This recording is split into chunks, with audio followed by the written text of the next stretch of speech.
The past few Sundays, Rusty has been preaching from the Gospel of Luke, exploring some of the parables that appear and are recorded there in Luke. And if you were here last Sunday, you'll know that Rusty preached on the parable of the shrewd manager, which probably is the most difficult parable to understand. But of course, Rusty, and only the way Rusty can, made it perfectly understandable and I know touched many hearts. Our parable this morning is the parable of the rich man and Lazarus. When I was a girl and we studied this parable in Sunday school, I remember our Sunday school teacher telling us that she thought that Jesus told this story to remind us that we are to always extend ourselves in love and care to those who are in need. And as I've read contemporary Bible commentaries, this is the primary interpretation that most commentators subscribe to. And it really does make sense. The Gospels are filled with Jesus ministering to the poor and needy and reminding us as Christians that we are also charged to serve the poor and the needy.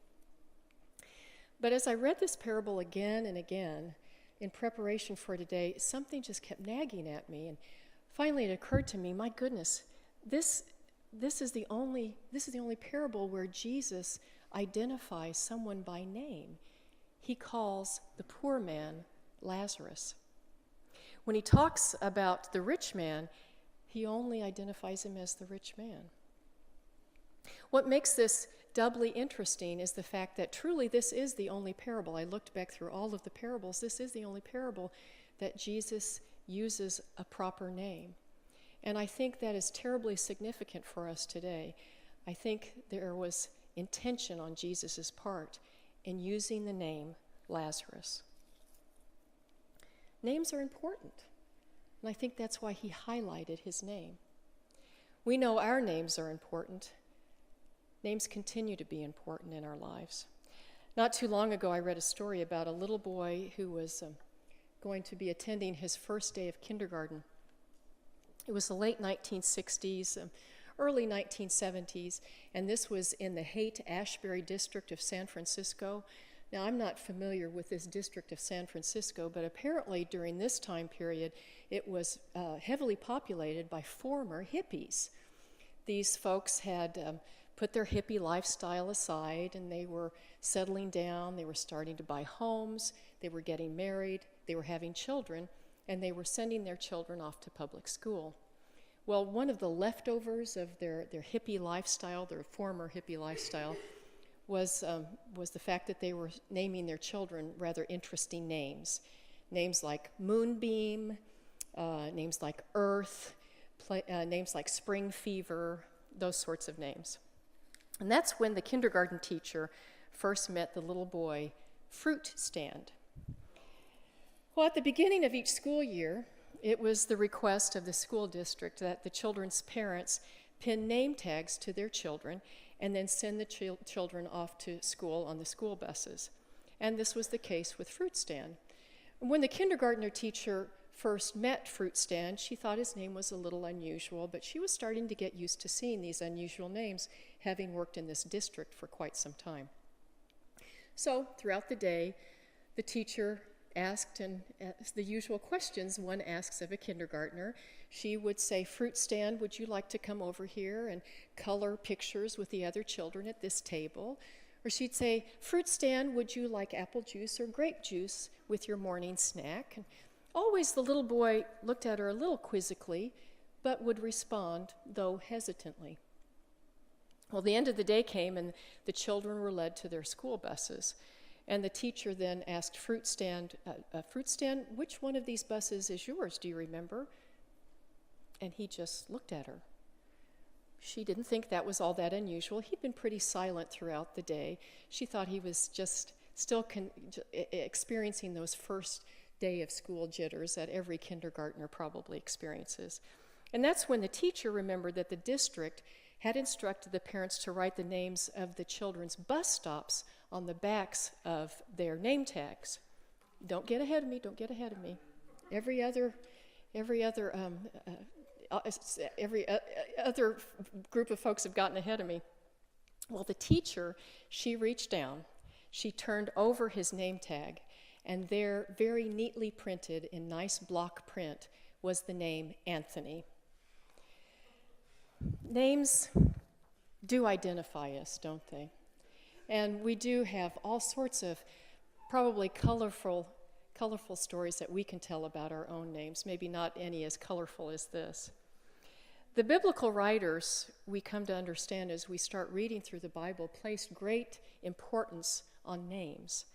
In the disciple Bible study that several of us are currently participating in, we have read list after list after list of biblical names. And all of these names do seem to have significance. They are the genealogical heritage of Israel. And although names like Epher and Shobal and Zibeon sound rather foreign to each of us, they represent a living, breathing human being, people that were created in the image of God and are loved by God. Additionally, if we begin exploring what each of the names in the Hebrew language means, we will probably find that they have a deep, significant meaning. It's evident when we look at names of biblical people that we're a little bit more familiar with. The name Mary, for instance, in Hebrew means wished for child. The name Moses means taken out or drawn forth. The name Jesus means he will save. And the name Lazarus, the name that Jesus uses in the parable this morning, Lazarus means God is my help. I think Jesus is being very intentional about using the name Lazarus in this story. Jesus tells us that Lazarus begs at the rich man's gate, hoping just to eat the crumbs that fall from the rich man's table. And even though Lazarus is forced to beg, and he has so many other needs, despite all of these needs, Lazarus continues to rely on God. In contrast, there's the rich man. The rich man, in his comfort and his plenty, he doesn't even acknowledge Lazarus, and he certainly doesn't acknowledge his need for God. And interestingly, he remains nameless. The rich man relies on his wealth to sustain him. But as we read the end of the parable, as Jolynn read the end of the parable, we come to understand that all of his wealth was meaningless. Well, there's no denying that Lazarus did live a very difficult life. He was ill. He was covered with sores. Very likely he wasn't able to move by his own abilities. He probably relied on others to transport him to and from the gate so that he could beg. He probably relied on others for food and water and shelter. But despite his poverty, Lazarus was very rich compared to the rich man. I think difficult times in our lives can make us feel very poor. We may feel poor because of true financial need. But I think we can also experience a kind of spiritual poverty when we face unexpected difficulties in life. We may feel very poor when we're facing ill health, our own ill health, or when we're facing poor health of a loved one. We just don't know what we can do to assist them. We also may feel very, very poor when we are involved in relational problems. Maybe there have been terrible things said, and you're wondering, how can these relationships ever be healed? I really think there are a number of times that we can feel as poor as Lazarus. But I think Jesus is telling us that in these times, we may feel forgotten by God, but God has not forgotten us. God always knows and remembers our names. I'm reading from the Message translation of the Bible, and this is Isaiah chapter 43. Isaiah records God's words. "Don't be afraid. I've redeemed you. I've called your name. You're mine. When you're in over your head, I'll be there with you. When you're in rough waters, you will not go down. When you're between a rock and a hard place, it won't be a dead end, because I am God, your personal God, the Holy of Israel, your Savior. So don't be afraid. I'm with you. My parents were very devoted to one another. They married later in life, and even additionally, with that, my dad was 8 years older than my mom. So one would expect that the person if this marriage who'd be experiencing ill health early on would be my dad, but actually it was my mom. Most of her adult life, she was quite ill. She suffered from osteoarthritis, she had osteoporosis, she suffered from clinical depression, and a myriad of other ailments and difficulties. And then, as she moved into her late 40s, she began to have mini strokes, and these mini strokes just continued to chip away at her health. In her late 70s, she then had a major stroke, and unfortunately, this particular stroke, left her unable to walk. She was going to be wheelchair bound for the rest of her life. After Mom's major stroke, we took her, of course, from the hospital to a care facility. And at the care facility, she received extensive physical therapy and occupational therapy. And we were so hoping that she might be able to walk again. She had been walking with a walker prior to the stroke, but it wasn't to be. She was going to be using the wheelchair for the rest of her life. She also required all sorts of assistance for other basic life needs. She couldn't transfer herself. She was unable to feed herself safely. She was unable to dress herself, just all sorts of problems. Well, my siblings and I, we thought given Mom's extreme physical needs, that would probably be best if Mom stayed in a care facility.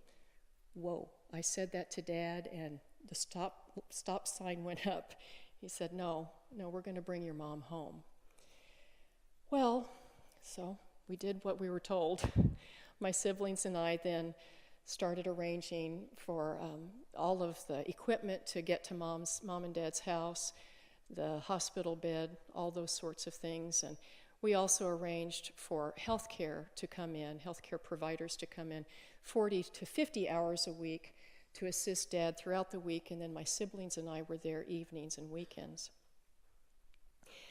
Now, I know you hear stories about someone who never complained, and truly, my mom didn't complain throughout all of this. Now, she wasn't happy with her condition by any means, but she was just so happy to be home with Dad, living in the house that she and Dad had built when they were a young couple and had lived in all their married life. And she was happy that she could see her children and grandchildren on a regular basis. But most importantly, I know that Mom was able to get through every day because of her deep faith in Jesus Christ. Mom was a very shy and private person. She didn't talk very much at all. She certainly didn't talk about her faith, but her actions spoke volumes. Just try to sleep in late on a Sunday morning at my house when I was growing up. Mom was right in our rooms, clapping her hands, singing a little first grade song that she would sing to her first graders about good morning. It wasn't always something that you wanted to hear as a teenager.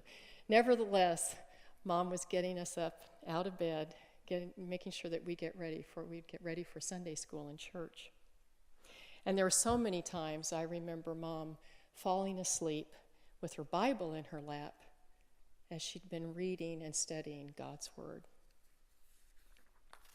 As I mentioned earlier, Dad was 8 years older than Mom, and Mom had been home maybe about a year, a little over a year, when Dad suffered a final heart attack and he passed away.